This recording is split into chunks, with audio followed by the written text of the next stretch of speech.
He's looking forward to telling his story to lawmakers in Sacramento on behalf of the homeless, this March. Yes, you are. Ladies and gentlemen, please welcome Hector Curie.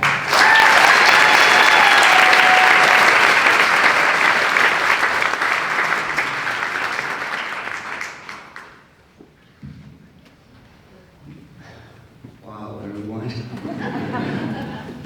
Well, nobody makes it a life's goal to become homeless, to lose all your belongings, including your car, clothes, health, and your self-respect. But it happens, and it happened to me. I sunk into deep depression as I lost all sense of self-respect and became funny smelling. Because when you live on the streets, you smell like a street person. You smell like exhaust that comes from cars.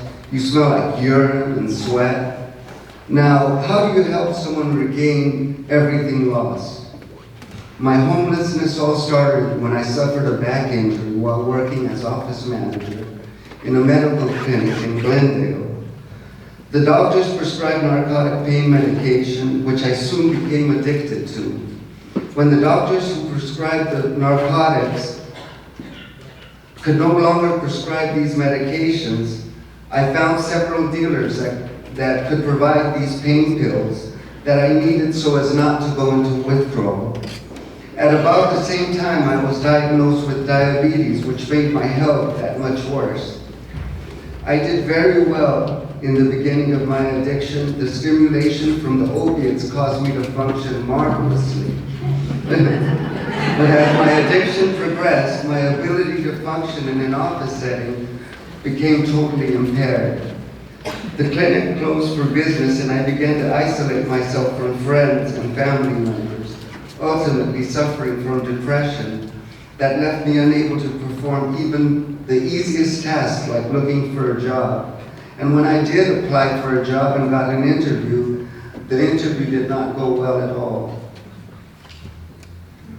I went through my savings pretty fast, and I packed whatever I had left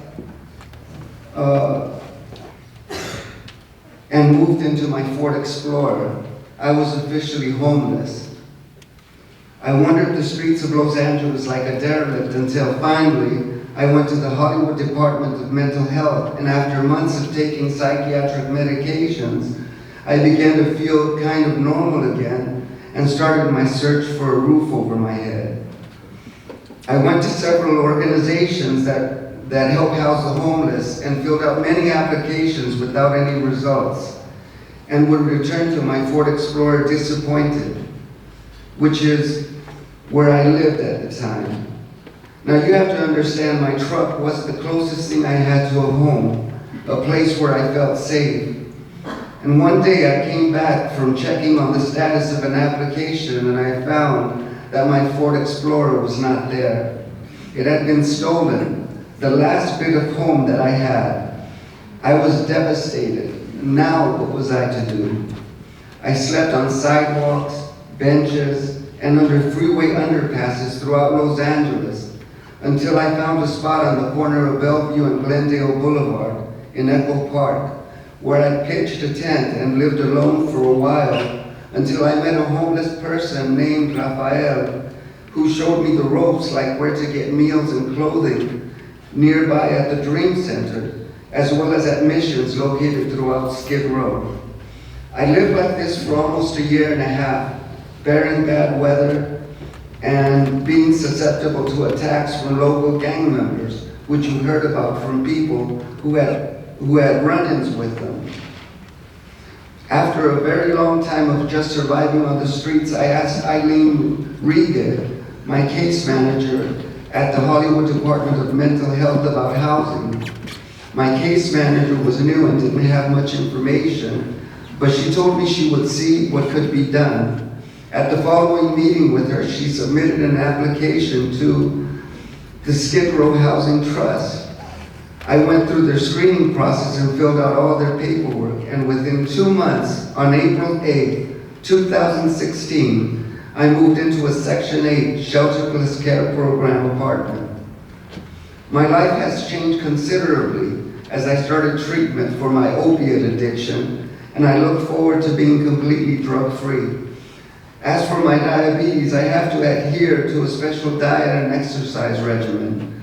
There is a community kitchen where I can prepare healthy food.